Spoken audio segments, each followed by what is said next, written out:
Assalamualaikum warahmatullahi wabarakatuh. Selamat pagi anak-anakku.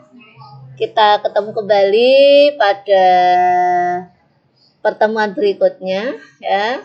Bahwa kemarin kita sudah berkenalan, kita sudah buat kontrak belajar dan juga sudah tentukan materi yang harus kita bahas ya. Pada hari ini kita masuk ke bab pertama yaitu tentang sel. Sel itu adalah sebagai gambarannya seperti ini. Ini adalah sel. Ya. Kemudian ini bahwa sel antara sel tumbuhan dan sel hewan itu beda. Ini adalah sel hewan, sedangkan yang ini sel tumbuhan. Semoga aja nanti kita bisa tatap muka. Kalau sudah bisa tatap muka, kita akan praktek. Kita sama-sama mengamati baik itu sel hewan maupun sel tumbuhan di bawah mikroskop. Tapi untuk sementara kalian lihat gambarnya dulu ya. Ini adalah sel hewan, ini sel tumbuhan. Nah, sel itu apa sebenarnya sel itu? Bahwa sel adalah bagian terkecil dari tubuh makhluk hidup yang membentuk struktur dan fungsi tertentu. Ya, dan juga sel itu merupakan tempat terselenggaranya fungsi kehidupan. Ya.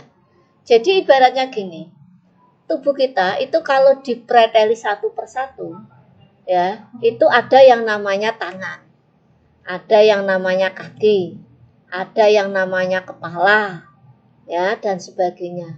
Nah, itu namanya organ. Ya, kemudian organ itu bisa dibagi-bagi lagi. Organ itu terdiri atas apa? Ya, itu waktu di kelas 10 kalian sudah mempelajari struktur kehidupan.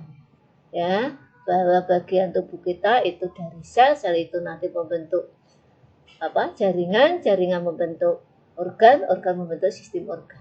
Ya, itu ya, bahwa tadi organ itu ada tangan. Tersusun dari beberapa jaringan. Ada ya jaringan otot, ada jaringan ikat dan sebagainya. Itu nanti kita bahas di bab berikutnya. Nah, jaringan itu dari apa? Dari sel.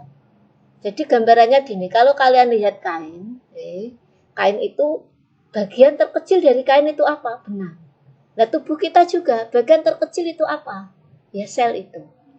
Nah, kenapa sel ini dikatakan tempat terselenggaranya fungsi kehidupan?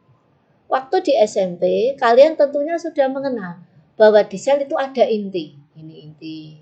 Ya, ada juga yang namanya mitokondria. Ya, ada juga yang namanya lisosum.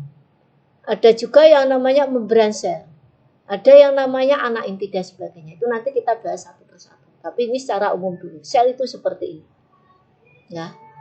Untuk manusia dewasa mempunyai jumlah sel sekitar 75 triliun sel. Kalian bisa bayangkan 75 triliun tanpa terasa. Nah, sel ini setiap saat bisa rusak dan juga bisa terjadi pembelahan. Nah, ini ukurannya berapa? Nah, bentuk, fungsi dan itu sangat bervariasi. Nah, ini ya untuk yang ovum, ya ini untuk susu untuk wanita itu mempunyai 140 mikromili. Nah, eritrosit ini sel darah merah, sel otot polos sekian. Nah, ini secara umum dulu. Kemudian ini ya tadi kembali ke sini bahwa makhluk hidup berdasarkan selnya itu ada yang bersel satu, ada yang bersel banyak. Yang bersel satu ya atau disebut uniseluler. Contohnya amuba, bakteri. Itu selnya hanya satu, hanya tersusun atas satu sel. Nah, kemudian yang bersel banyak itu ada tumbuhan, ya, ada hewan, ada manusia dan lain-lain. Kalau virus termasuk sel bersel banyak atau bersel satu, Bu? Virus bukan sel. Nah, virus itu tidak sel. Nah, ini ya, itu beda lagi. Berikutnya, berdasarkan ada tidaknya membran inti. Ya, ada yang mempunyai membran inti, ada yang tidak. Ini di kelas 10 sudah ada. Membran inti yang tidak punya namanya sel prokariotik. Yang mempunyai namanya sel eukariotik. Nah, yang tidak punya itu apa? Ada bakteri, ada monera. Nah, itu di kelas 10 sudah kita pelajari. Ya, yang mempunyai yaitu ada sel tumbuhan dan sebagainya. Nah, ini kelas 10 itu sudah, ini hanya ngulang sedikit ya di kelas 10. Saya yakin kalian kan pinter-pinter ya. Tentunya kalian sudah tahu itu. Ya, ini. Kemudian berikutnya ini. Nah, berikutnya perbedaan sel prokariot yang tidak punya membran inti dan punya membran inti. Kalau membran inti ya itu eukariot yang memiliki membran inti, sedangkan DNA pada tidak DNA pada eukariot terdapat intron, sedangkan prokariot tidak. Kromosom ya pada prokariot eukariot terdapat histon, sedangkan prokariot tidak. Ukurannya prokariot lebih kecil daripada eukariot. Ribosom prokariot lebih kecil dari eukariot.